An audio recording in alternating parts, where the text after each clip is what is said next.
Hi and welcome to Amoeba Savant. My name is Nalinne Jones and I am reading Machiavelli's The Prince. This is chapter 11.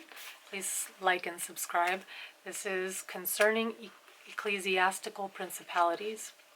It only remains now to speak of ecclesiastical principalities, touching with all difficulties are prior to getting possession, because they are acquired either by capacity or good fortune, and they can be held without either. For they are sustained by the ancient ordinances of religion, which are so all-powerful and of such a character that the principalities may be held no matter how their princes behave and live. These princes alone have states and do not defend them, and they have subjects and do not rule them, and the states, although unguarded, are not taken from them.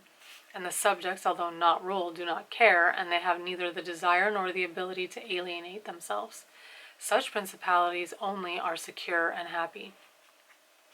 But being upheld by powers to which the human mind cannot reach, I shall speak no more of them, because, being exalted and maintained by God, it would be the act of a presumptuous and rash man to discuss them. Nevertheless, if anyone should ask of me how comes it that the Church has attained such greatness in temporal power, seeing that from Alexander backwards the Italian potentates, not only those who have been called potentates, but every baron and lord, though the smallest, have valued the temporal power very slightly, yet now a king of France trembles before it, and it has been able to drive him from Italy and to ruin the Venetians. Although this may be very manifest, it does not appear to me superfluous to recall it in some measure to memory. Before Charles, King of France, passed into Italy, footnote 18, Charles VIII invaded Italy in 1494. Before Charles, King of France, passed into Italy, footnote 18 says Charles VIII invaded Italy in 1494. This country was under the dominion of the Pope, the Venetians, the King of Naples, the Duke of Milan, and the Florentines. These potentates had two principal anxieties: the one, that no foreigner should enter Italy under arms; the other, that none of them should seize more territory. Those about whom there was the most anxiety were the Pope and the Venetians. To restrain the Venetians, the union of all the others was necessary, as it was for the defense of Ferrara, and to keep down the Pope they made use of the barons of Rome, who, being divided into two factions, Orsini and Colonnesi, had always a pretext for disorder, and standing with arms in their hands under the eyes of the pontiff, kept the pontificate weak and powerless. And although there might arise sometimes a courageous pope, such as Sixtus, yet neither fortune nor wisdom could rid him of these annoyances. And the short life of a pope is also a cause of weakness. He can with difficulty lower one of the factions, and if, so to speak, one pope should almost destroy the Colonnesi, another would arise hostile to the Orsini, who would support their opponents, and yet would not have time to ruin the Orsini. This was the reason why the temporal powers of the Pope were little esteemed in Italy. Alexander VI arose afterwards, who, of all the pontiffs that have ever been, showed how a pope with both money and arms was able to prevail, and through the instrumentality of the Duke Valentino, and by reason of the entry of the French, he brought about all those things which I have discussed above in the actions of the Duke.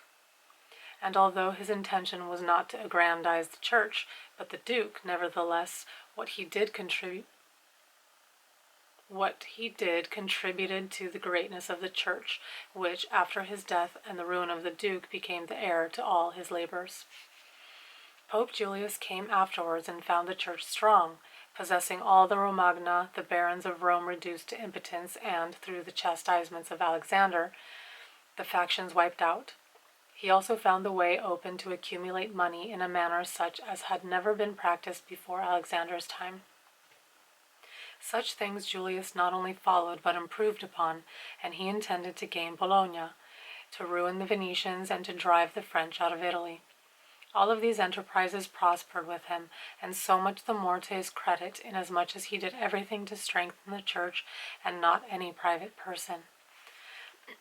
He kept also the Orsini and Colonnesi factions within the bounds in which he found them, and although there was among them some mind to make disturbance, nevertheless he held two things firm: The one, the greatness of the church, with which he terrified them, and the other, not allowing them to have their own cardinals, who caused the disorders among them.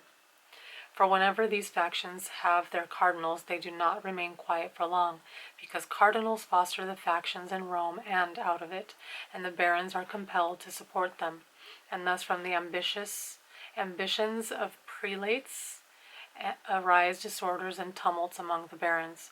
For these reasons His Holiness Pope Leo, and note 19, Pope Leo X was a Cardinal de' Medici, found the pontificate most powerful, and it is to be hoped that, if others made it gat in arms, he will make it still greater and more venerated by his goodness and infinite other virtues. That was chapter 11. Please subscribe. I'll see you in the next video.